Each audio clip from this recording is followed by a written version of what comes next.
Hello বন্ধুরা, কেমন আছো তোমরা সবাই? দেখতেই পাচ্ছ আজকে আমি কি নিয়ে চলে এসেছি। আজকে ফুলের রেসিপি হবে, কুমড়ো ফুলের রেসিপি।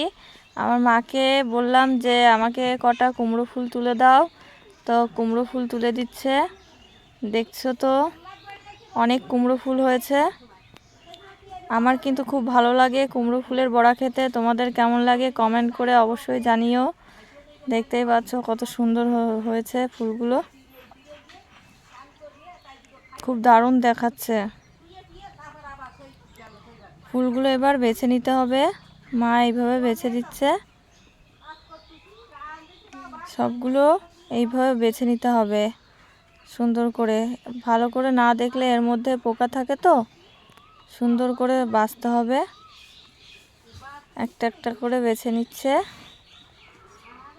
জলের মধ্যে একটু ধুয়ে নেব, হালকা করে একটু ধুতে হবে।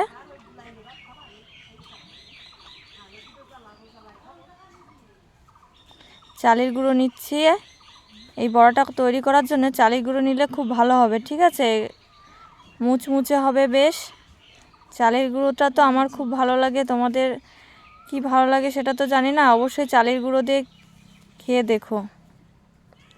চালের গুঁড়োর ভিতরে একটু লবণ দিল, হলুদ দিল কালারের জন্যে। এবার একটা একটা করে ভেজে নিচ্ছে। দারুণ হয়েছে, ওয়াও, খুব সুন্দর লাগলো খেতে। অবশ্যই তোমরা খেও।